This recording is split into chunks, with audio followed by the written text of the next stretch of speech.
سامعین محترم، دوران خطاب سٹیج کی زینت بنے۔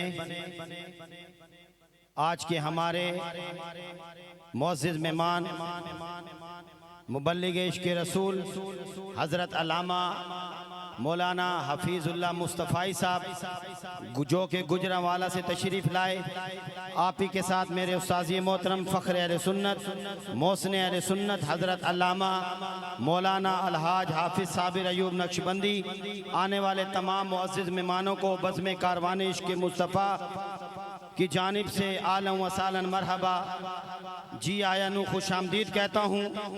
اس سے قبل کہ میں اپنے مہمان کو دعوت دوں، محبت سے کہہ دیں سبحان اللہ۔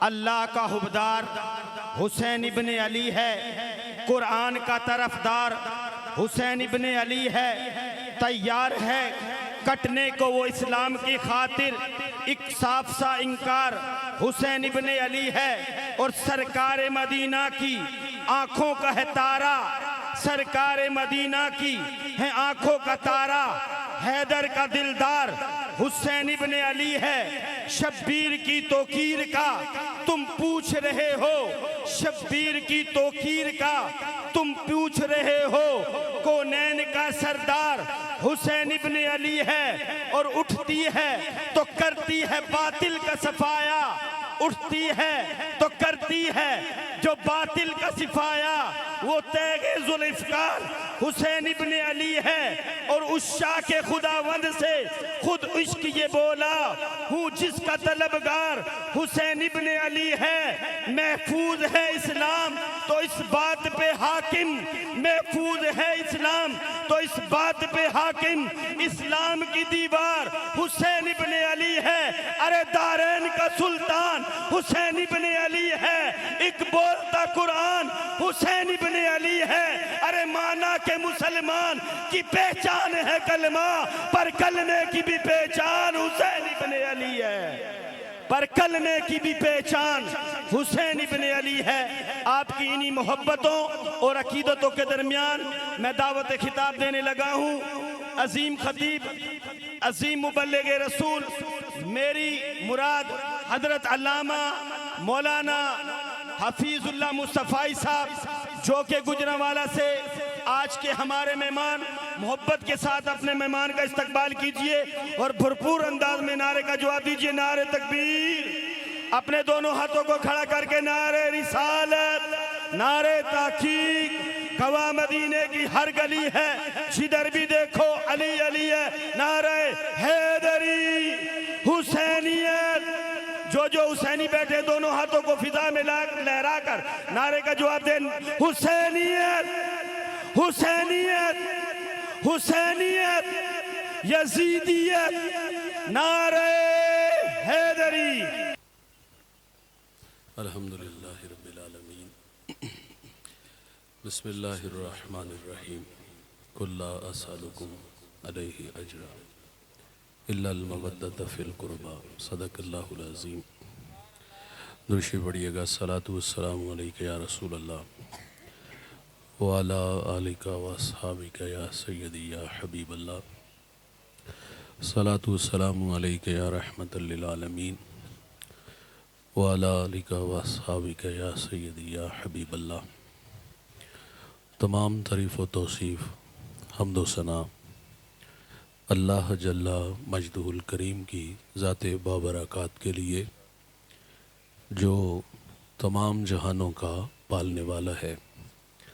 اللہ رب العزت کی حمد و ثنا کے بعد حضور تاجدار مدینہ، تاجدار انبیاء، معصوم آمنہ احمد مجتبیٰ حضرت محمد مصطفیٰ صلی اللہ علیہ وسلم کے حضور ناز میں عقیدتوں، ارادتوں اور نیازمندیوں کا خراج پیش کرنے کے بعد، ذی وقار قابل صد احترام اسٹیج کی زینت، مقتدر علماء، معزز محتشم حاضرین، السلام علیکم ورحمۃ اللہ۔ چند باتیں آپ کے گوش گزار کر کے گفتگو سمیٹ لوں گا۔ اللہ سے دعا ہے اللہ حق بیان کرنے کی توفیق عطا فرمائے، قابل عمل باتوں پر ہم سب کو عمل کر کے زندگی کی راہوں کو